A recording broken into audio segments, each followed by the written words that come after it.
నమస్తే. జూబ్లీహిల్స్ ఉప ఎన్నిక రేపొక్క రోజుతోటి పూర్తి కాబోతా ఉంది ప్రచారం. సో 11వ తారీఖున ఎలక్షన్స్. ఎవరికి వారే చెప్తా ఉన్నారు, మా పార్టీ గెలుస్తుంది, మా పార్టీ గెలుస్తుంది, మా అభ్యర్థి గెలుస్తాడు అంటూ. సో ఒక పక్కన ప్రధానంగా కాంగ్రెస్ పార్టీ బలపరిచినటువంటి అభ్యర్థి సో బీసీ కావడం కొంత కాంగ్రెస్ పార్టీకి కలిసి వచ్చేటువంటి అంశంగా అయితే చెప్పుకోవచ్చు. బీసీ సంఘాలన్నీ కూడా ఇప్పటికే నవీన్ యాదవ్కే మద్దతు ప్రకటించారు. సరే పార్టీ ఏదైనప్పటికీ కూడా బీసీ సంఘాలంతా కూడా నవీన్ యాదవ్కి మద్దతు. నవీన్ యాదవ్కి ఎందుకు మద్దతు అంటే రెండు పార్టీలు సైతం కూడా, ఒక పక్కన బీఆర్ఎస్, మరో పక్కన బీజేపీ, రెండు అగ్రవర్ణాలకు సంబంధించినటువంటి వ్యక్తులకి మాత్రమే టికెట్ ఇచ్చినాయి. ఇక ఉన్నటువంటి వ్యక్తి కేవలం నవీన్ యాదవ్ మాత్రమే. ఖచ్చితంగా నవీన్ యాదవ్ గెలవాలి, నవీన్ యాదవ్కి మా మద్దతు ఉంటుందని మొన్ననే 136 కుల సంఘాలకు సంబంధించినటువంటి ప్రజాప్రతినిధులు సైతం కూడా, మరొక పక్కన కుల సంఘాలకు సంబంధించినటువంటి వ్యక్తులు సైతం కూడా మద్దతు తెలపడం జరిగింది. ప్రచారంలో కూడా వాళ్ళు నిమగ్నం అయిపోయారు. ఒకసారి మాట్లాడదాం బీసీ సంఘాలకు సంబంధించినటువంటి వ్యక్తులుగా, అలాగే బీసీ పొలిటికల్ ఫ్రంట్ సంబంధించినటువంటి వ్యక్తులు ఏమని మాట్లాడతారు ఒకసారి మనం మాట్లాడేటువంటి ప్రయత్నం చేద్దాం. మనం కూడా దామోదర్ గారు, బీసీ పొలిటికల్ ఫ్రంట్ కన్వీనర్ అయినటువంటి దామోదర్ గారు ఒకసారి మాట్లాడేటువంటి ప్రయత్నం చేద్దాం. నమస్తే. నమస్తే. మొన్న మీరు కూడా మద్దతు ప్రకటించడం జరిగింది. సో ఏ విధంగా ఉండబోతా ఉన్నది, ఎందుకు నవీన్ యాదవ్ వైపు బీసీ కుల సంఘాలంతా కూడా ఎందుకు ఆయనకు సపోర్ట్ చేయాలంటే ఏం సమాధానం చెప్తారు? ఇప్పుడు ఉప ఎన్నిక ఆయన చనిపోవడం వల్ల మాగంటి గోపినాథ్ గారు వచ్చిన తర్వాత ఆయన కూడా 3 సార్లు ఎన్నికల్లో గెలిచారు. గెలిచిన తర్వాత కూడా డెవలప్మెంట్ అనేది కూడా ఎక్కడ కూడా పెద్దగా రాలేదు.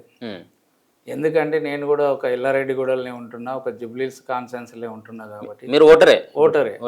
నేను కూడా గతంలో కార్పొరేటర్గా పత్తినగర్ డివిజన్లో ఇండిపెండెంట్గా వేసినాం. అది కూడా మనకు ఇది ఉంది. ఇక్కడ ఏంటంటే జూబ్లీహిల్స్లో ఉన్నది ఏంటంటే స్లమ్ములు ఎక్కువ ఉన్నాయి. జూబ్లీహిల్స్ అనగానే డబ్బులున్న మహారాజులని అనుకుంటారు, కానీ వాస్తవానికి ఈసోగూడ, ఎల్లారెడ్డిగూడ, బోడాబండ ఇవన్నీ చూసుకుంటే స్లమ్ములు ఉన్నాయి. గతంలో చిన్న చిన్న రోడ్లు ఉండే ఇబ్బందికరంగా ఉండేది. గతంలో ఎప్పుడో 50 సంవత్సరాల కింద రోడ్లు, సిమెంట్ రోడ్లు ఖరాబ్ అయ్యి మళ్ళీ రోడ్లు కూడా ఈ మధ్య వేసారు. అదే అనుకుందాం. ఈరోజు మరి 42% రిజర్వేషన్ గురించి మేమందరం పోరాటం చేస్తున్నాం. దాని గురించి ఇవాళ అన్ని రాజకీయ పార్టీలు ఉన్నాయి. టీఆర్ఎస్ వాళ్ళు కూడా వాళ్ళకి ఇచ్చారు. సరే ఒకటి అడుగుతున్నాడు, టీఆర్ఎస్ ప్రభుత్వానికి నేను అడుగుతున్నా, ఆయన చేసిండు గోపీనాథ్ వంశపార్యపర్యంగా ఇయ్యాలని రోజుల ఇప్పుడు సెంటిమెంట్ అంటున్నారు. సరే ఆడబిడ్డ, ఆమె అసలు బయట ప్రపంచమే తెలియదు.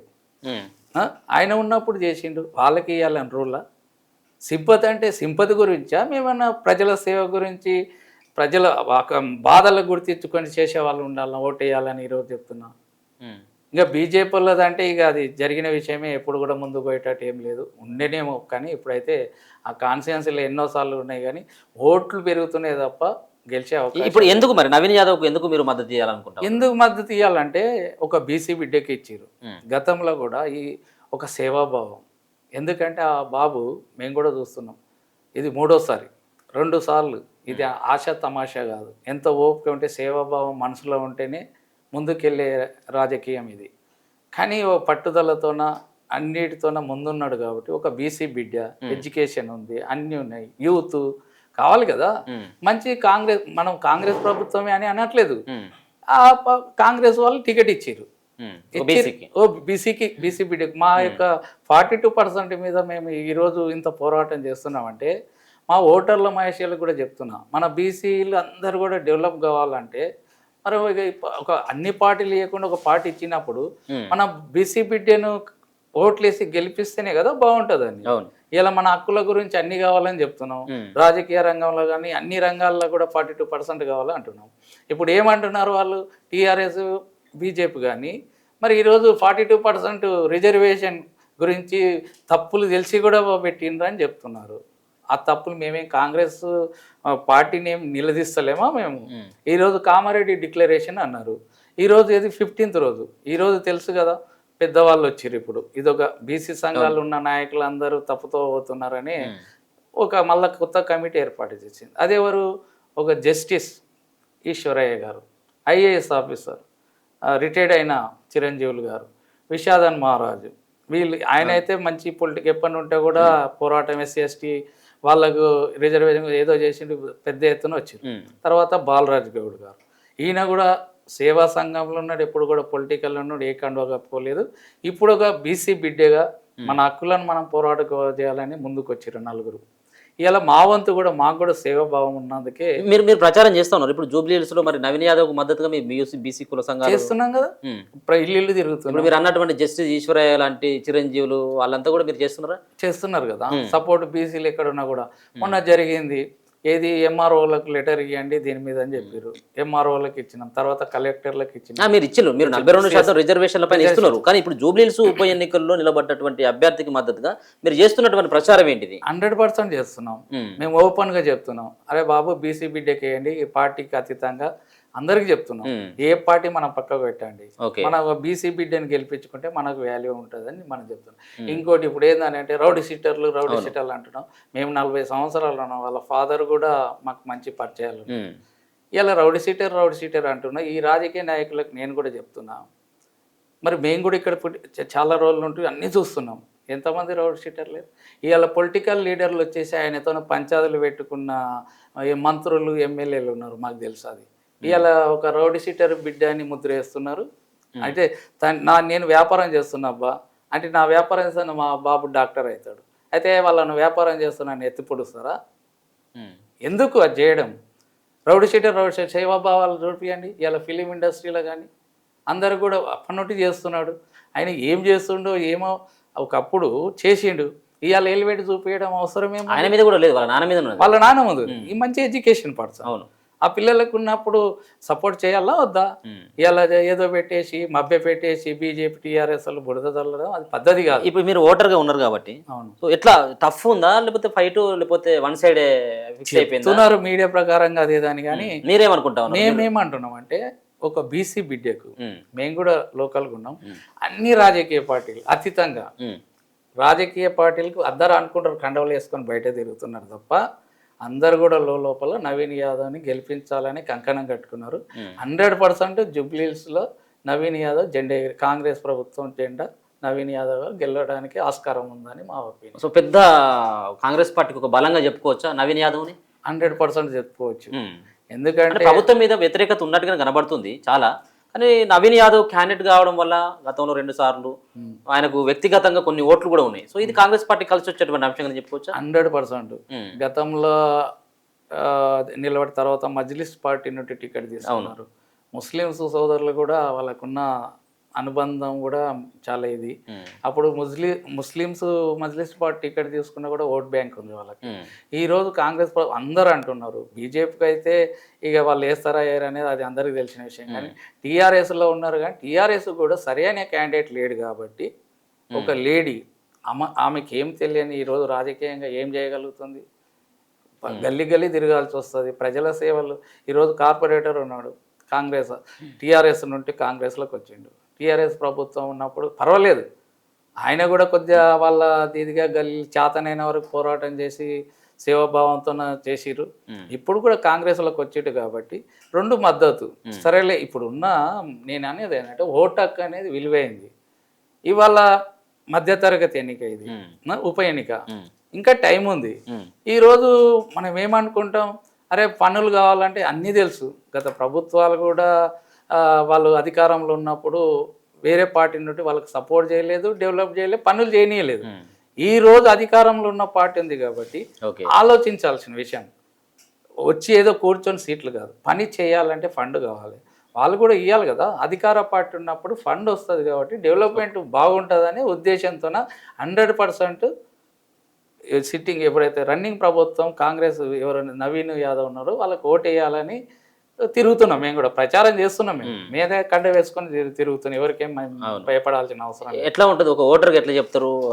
పైసల ప్రభావం 3 నుంచి 5,000 రూపాయలు పైసలు పంచుతా ఉన్నారు. సో ఈ పైసల ప్రభావం ఓటర్ల మీద ఎఫెక్ట్ చూపెట్టే నేను ఒకటే చెప్తున్నా, బాబు పైసలు తీసుకోండి, అందరూ ఎవరిస్తే వాళ్ళు తీసుకోండి, ఓటు మాత్రం మా బీసీ బిడ్డకి ఏమని చెప్తాం. డబ్బులు వంచేటోళ్ళు ఓటర్లు కూడా హుషారైపోయారు, మాకేమి ఇస్తారు. ఇదన్నీ ఎవరు చేస్తున్నారు? ఇదే రాజకీయ నాయకులే కదా డబ్బులు వంచి. నేను కూడా కార్పొరేటర్ చేసిన కదా ఏ విధంగా ఉందని. ఆ రోజు కార్పొరేటర్గా మరి టీఆర్ఎస్ ప్రభుత్వంలో ఫస్ట్ తెలంగాణ ఏర్పడిన తర్వాత 100 సీట్లు హైదరాబాద్లో కార్పొరేటర్లు గెలుస్తారని చెప్పి. ఓకే, దాంట్లో ఏం జరిగిందో నాకు తెలుసు. అది ఓకే 99 సీట్లు అన్నారు, గెలిచారు. తర్వాత నెక్స్ట్ కార్పొరేటర్గా మళ్ళీ వచ్చినాయి ఎన్నికలు. నేను అన్నా అప్పుడు బ్యాలెట్ పేపర్, ఇప్పుడు దమ్ము ఉంటే 100 సీట్లు అప్పుడు సంపాదించారు కదా, 50% తీసుకోమని టీఆర్ఎస్ ప్రభుత్వం అని చెప్పిన. ఎందుకు?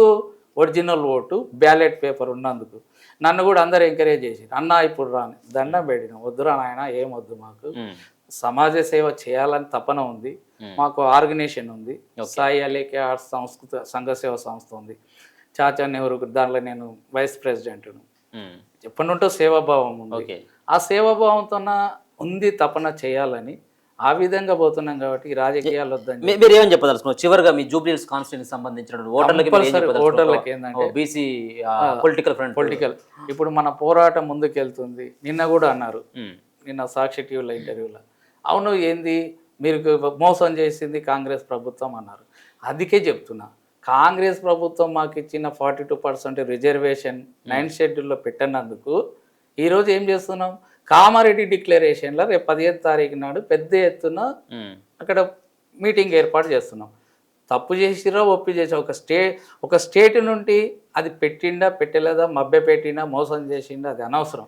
ఒక బిల్లు అయితే సెంట్రల్ గవర్నమెంట్కి పెట్టింది, అక్కడ సెంట్రల్ గవర్నమెంట్ 9th షెడ్యూల్లో చేసి అది ఒక జీవదస్తే, ఏ కోర్టులు ఏది పోవాల్సిన అవసరం లేదు కదా అని నా ఒక ఒపీనియన్. ఏంటంటే కాంగ్రెస్ పార్టీ 42% రిజర్వేషన్ల పైన వాళ్ళు మోసం చేసినప్పుడు కూడా సో బీసీల నుంచి అభ్యర్థిగా నిలబడ్డటువంటి నవీన్ యాదవ్కు మీరు ఓట్లే అంతే కదా. మన బీసీ సంఘాలు మనం బీసీగా పోరాడదు, ప్రభుత్వం దృష్టిలో పోరాటం చేయాలి. ఇవాళ రేపు డిక్లరేషన్ 42% వచ్చేంత వరకు కూడా మా బీసీ సంఘాలు పెద్ద ఎత్తున. అదేవిధంగా ఎవరు మన జస్టిస్ గారు ఈశ్వరయ్య గారు, చిరంజీవులు గారు, విషాదన్ మహారాజ్, బాలరాజు గౌడ్ గారు మొన్ననే ధర్నా పెద్ద ఎత్తున పెట్టారు. అదేంది, ఒక 42% రిజర్వేషన్ సాధన సమితి అని పెట్టారు. ఆ సాధన కమిటీలో మా యొక్క బీసీ పొలిటికల్ ఫ్రంట్ కూడా వాళ్ళకి మద్దతు ఇచ్చుకుంటూ పోతుంది. రేపు అది సాధించే వరకు కూడా మా పోరాటం అయితే బీసీల తరఫున 42% వచ్చేంత వరకు కూడా మా పోరాటం అయితే జరుగుతుంది. కానీ ఏది ఏమైనా మనం బీసీలము బాగుపడాలంటే రాజ్యాంగంలో మనకు హక్కు రావాలని చెప్తున్నాం.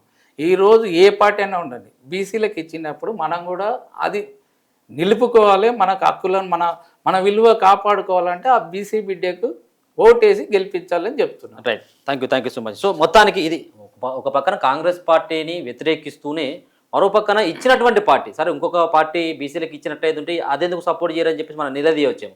కానీ ఉన్నటువంటి 3 పార్టీలలో బీసీకి ఇచ్చినటువంటి పార్టీ ప్రధానంగా ఇప్పుడు కాంగ్రెస్ పార్టీ అధికారంలో కూడా ఉంది కాబట్టి, అధికారంలో ఉంది కాంగ్రెస్ పార్టీ, బీసీ అభ్యర్థి అయినటువంటి నవీన్ యాదవ్కి ఖచ్చితంగా బీసీ కుల సంఘాల తరపు నుంచి కూడా మద్దతు ఖచ్చితంగా ఉంటుంది. మేము కూడా ప్రచారం చేస్తూ ఉన్నాం.